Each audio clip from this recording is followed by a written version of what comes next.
He's Jason Fitz, host of First Take, Your Take, and this week, he's the host of the Golick and Wingo Show. You heard him bright and early this morning doing a little double duty and now triple duty as he joins us as he does each Wednesday here on the Boardwalk Honda Hotline. Jason Fitz, welcome back, pal. How are you?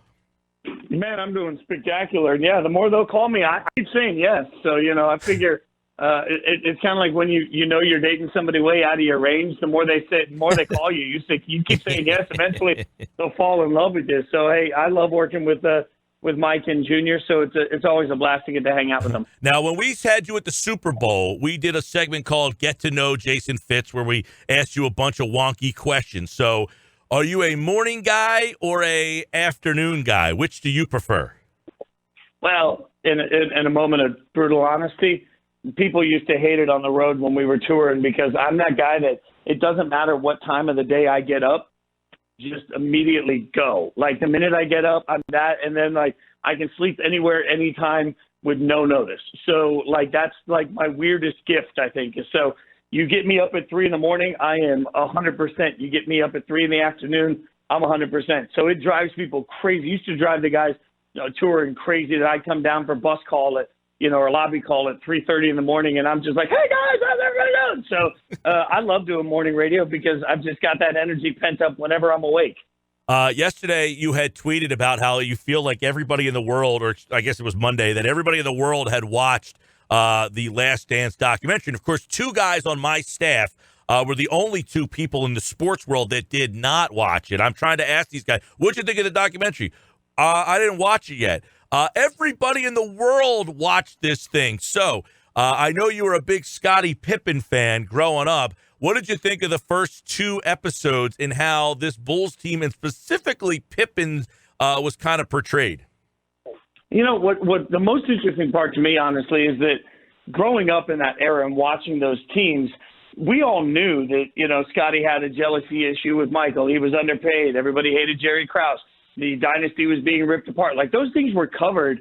It just wasn't covered the same because the way the world worked was different, right? So what really was amazing to me is that if you were new to that entire story, it was eye-opening for, like, some of the guys that work on my shows that are a little bit younger that didn't know any of that backstory. If you were an NBA fan in the 90s, you finally got to peek behind the curtain to watch the cringeworthy moments that they were. So I think it was really incredible to get that deep a look at where everything was going wrong. And it was also a reminder of how much NBA culture specifically has changed now, because as Scottie Pippen today, if he were a current NBA player, would have just walked in and said, nah, I'm not playing under that deal.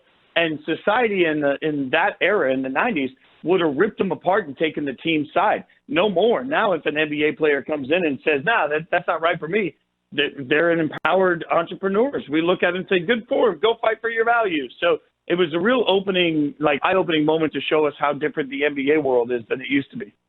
Jason Fitz with us. So I'm interested to get your take on the whole Jordan dynamic. You watch that thing, and if you're a Jordan guy or LeBron guy, I don't quite care about who wins that argument. To me, if you like LeBron's style, it's a different game. What leans me to a Jordan guy would be the competitiveness, and you see it in that documentary, how competitive he was. I think you're going to see even more and more and more of that, to the point where he's concerned it's going to make him look kind of like a jerk throughout this thing. But my biggest question after watching that and seeing the competitive is, what happened to him as an executive? Like, does he just not have it anymore? Is the fire gone? Because it seems that he runs that franchise with no care in the world.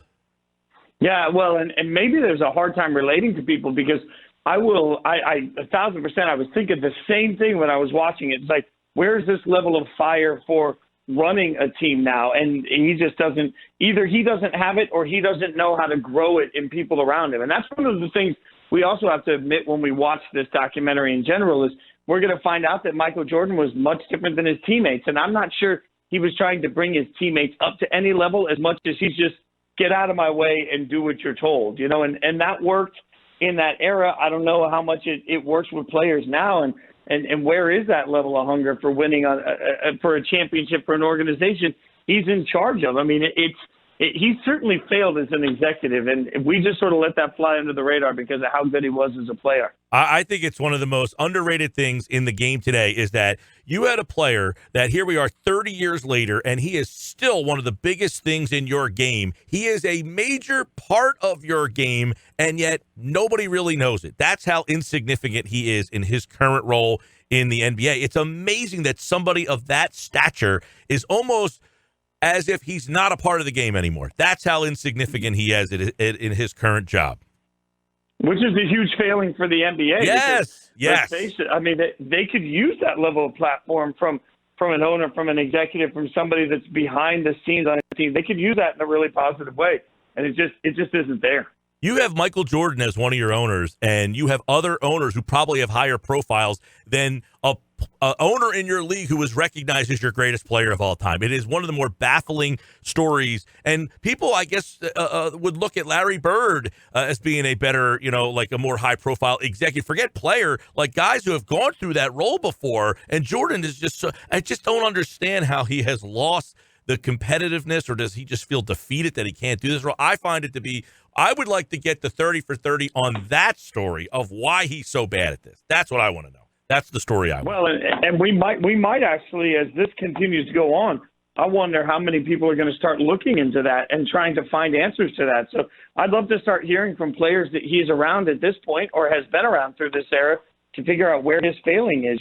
Is he sort of invested in it the right way? Yeah. Is he putting what he needs to into it? Because it's a huge loss for the league. All right, Jason Fitz, first take. Your take is with us here, and obviously the NFL draft is coming up here.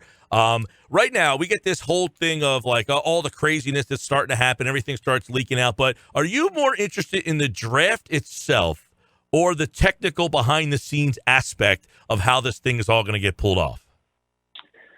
Today, I'm more interested in the draft. The first time that there's a small issue, I'm curious to see what their plan is, because we're asking for a lot of trust, right? Like somebody was just mentioning on First Take Your Take, their least favorite or their worst moment for their favorite NFL team in the draft. And there was a Vikings fan that called in and recounted 2003 when the Vikings didn't get the pick in time. And I remember watching that as a fan at the moment. Yeah. What are they going to do in the NFL if there's an internet glitch somewhere, or somebody claims there's an internet glitch? How are they even going to prove it if time expires on a pick? So, they've been adamant that they're not adding time to the clock. So I'm really curious for the technical side to see what happens there. I can't help but feel like we're going to see a limitation on trades.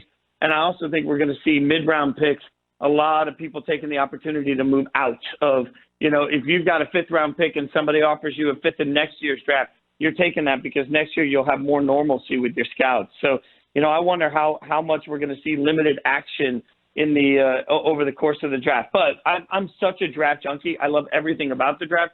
I can't wait for the draft because I fall into this trap every year of it's the time that we all feel like our favorite team gets better. And what other time do you have winners and losers every 10 minutes? And that's the way the draft feels to me. So I can't wait for the actual event itself. I'll be the first to admit I am a draft sucker. Yes, me too. I think the ratings are going to be we had 6.3 million watch the Jordan Bulls Last Dance. I think you're going to get probably 8 to 10 million on this draft. No, at least. And remember, the WNBA just had their highest rated draft in 16 years. In a draft that had very little drama, everybody tuned into it because, frankly, there's nothing else right now. That's why the NFL is doing it. I mean, for people that are questioning why the NFL is putting the draft on in this global pandemic, the answer is simple. Everybody's going to watch. No doubt. And you and I will be one of them. And, of course, we'll talk about it next week. But before we let Jason Fitz out, got to get your take on the WWE 24/7 champion returning to the NFL yesterday. I mean, this thing happened in a matter of 20 minutes. It was, hey, Gronk might want to play football again. Hey, Gronk got a physical on his pants. Hey, Gronk's traded to the Tampa Bay Buccaneers. I mean, this thing, just came like boom. And the next thing you know, it happened. So Brady and Gronk together again in Tampa. Well, it's going to be huge I think for Brady, because in a limited OTA world where they're not going to get as much time together because of the offseason, what you've just done is you've given Brady somebody he's comfortable with. So as the offseason or as the season begins and he's trying to figure out how to work with his new weapons and how to make the most of them, I think early in the season you're going to see him lean on Gronk a lot while he figures out the timing of everybody else. So it makes a lot of sense. But I am still scratching my head. how is it that Gronk was able to get all this done from an independent doctor so quickly, and we still can't get any word on Cam? I mean, Cam's just sitting here saying, nope, can't get anybody to take a look at me. I mean, it's curious to me that we can get it done in certain instances so fast. And Gronk's had his share of medical history issues, so I'm surprised it got done so quickly. Jason Fitz, he's the host of First Take Your Take on ESPN Radio. You can hear him all week long, filled in for Trey Wingo on the Golick and Wingo Show, 6 to 10 right here on 97.3 ESPN. We will look back at episodes 3 and 4. We'll talk draft and plenty more next week when Jason's back with us here on the Boardwalk Honda Hotline. Jay, have a good week, man. Stay safe. You guys have a great week. Thanks for having me. Yeah, man. Jason Fitz, like all guests, appeared via the Boardwalk Honda Hotline.